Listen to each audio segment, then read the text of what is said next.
My project attempts to understand persuasiveness not just through a Western paradigm, but expanding that understanding towards focusing on Indigenous speech forms and the metrics that Indigenous groups utilize to ensure that their speech is persuasive. My project eventually aims to modify the metrics by which speech acts are evaluated and considered. So, for instance, instead of looking at someone because they're wearing a suit, which is very common in Western speech acts, and then assuming that they have authority, how do Indigenous groups create authority within their own speech in the way that perhaps a Western speaker would? I wanted to focus particularly on Indigenous speech acts, first because I felt that it would be most applicable to this class and also applicable to my interest in social justice, but I also find that Indigenous speech acts are quite often the most unevaluated within society, particularly within Alaska. There's a lot of evidence that within court systems that individuals who happen to be Indigenous are oftentimes not believed as much as other individuals of other ethnicities. I also feel as though the historical oppression that Indigenous people have faced is a very significant reason why they need to be given more credibility, particularly within speech acts, constructed or deconstructed through that speech and through speech acts. I also developed a very strong sense of social justice when I was doing competitive debate. By forcing myself to analyze policies from the eyes of someone who may potentially be impacted by those policies, by forcing myself to understand oppression in a way that I originally wouldn't have to have done through the eyes of a white Western woman, I was able to understand, more importantly, why we need to have inclusivity within debate and with all elements that involve speech acts and all other parts of life. So focusing on inclusivity, focusing on repatriations and social justice has become an integral part of my life and my academic career. What do I expect to find? I'm very tentative to draw any preemptive conclusions because I recognize that I am not a part of these specific Indigenous groups, and so I cannot simply project on what I think they are, but I ultimately need to wait until my research is finished in order to begin to draw conclusions.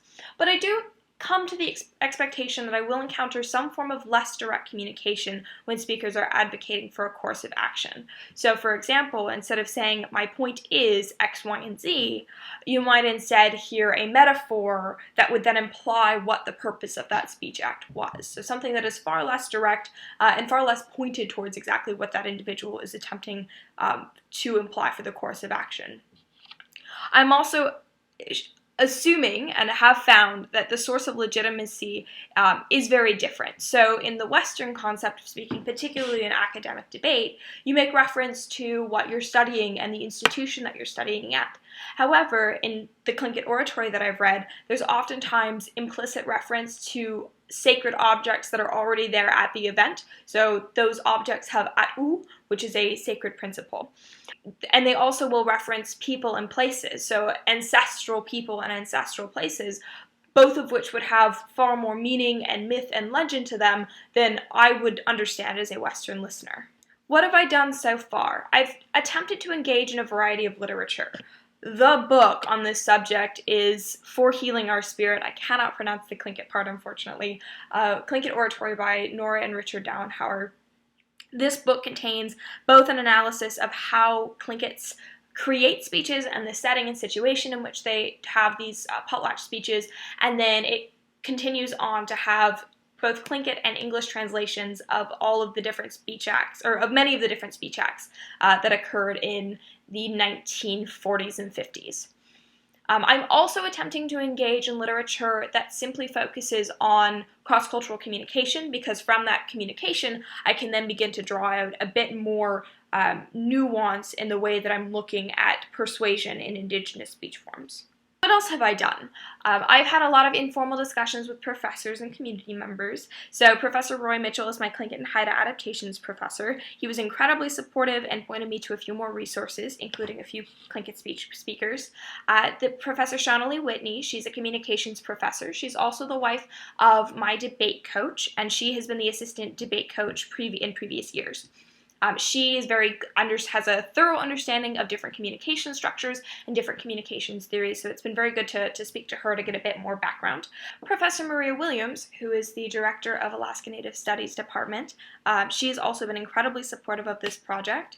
And finally, I've been having conversations with Claire Dannenberg, who is my linguistics professor, and she has agreed to support me in an independent study or practicum research next semester, focusing particularly on AFN speeches, which are more contemporary, persuasive speeches that Indigenous people have been using at a large conference, and doing a more linguistic analysis on that in order to understand how that agency within speeches is built up and how it is received by certain audiences. We felt that that would just be a much more applicable and reasonable way to go about understanding Indigenous speech. So what impacts can this project have?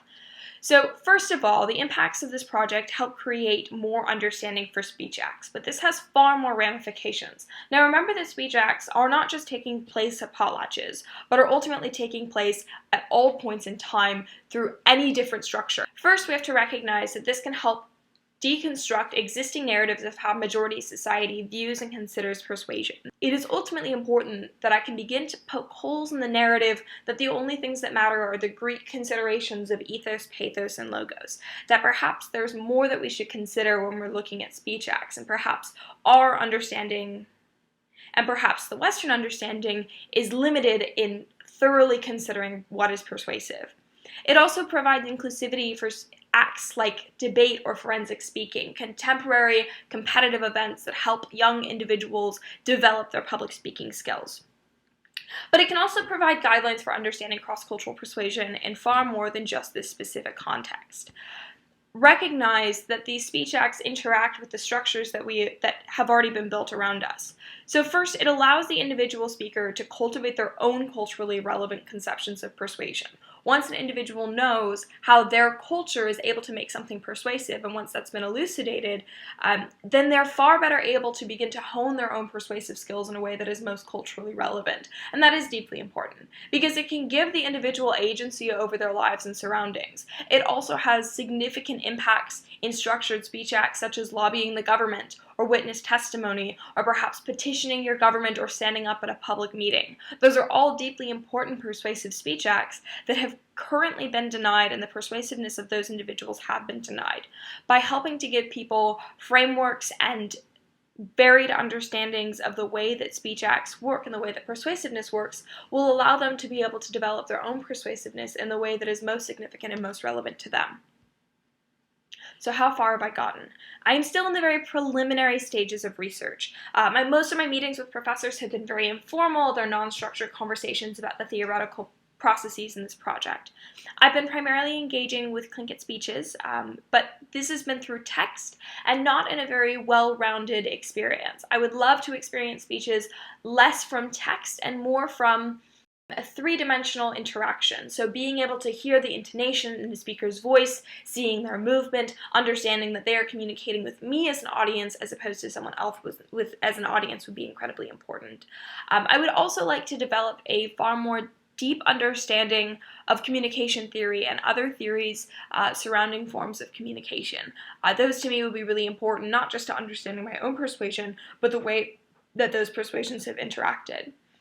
I have also begun to have discussions with Claire Dannenberg about my research next semester. We have decided on looking specifically at AFN speeches so that we can understand in a more contemporary setting how individuals are using persuasion, especially when they're speaking to an audience that is also Indigenous. So how do they communicate in that setting as opposed to perhaps just looking at those speeches with a Western audience? We think that there will be a significant difference there. I've also considered having discussions with individuals who are giving speeches, so perhaps interviewing them or having, group chats after a speech and say, what is persuasive? What did you do to make yourself more compelling? And having an open dialogue about how individuals craft their speeches and how others interpret those speeches from an Indigenous perspective. So as for decolonizing methodologies that I've used, I haven't used any in my research so far. It's primarily been a literature review. But in the future, I do certainly hope to have a more inclusive community dialogue that happens. I also would like to create those interviews and help facilitate other voices as just opposed to my own. I'm very excited to continue this project, and I feel that the benefits of it will be significant. Thank you.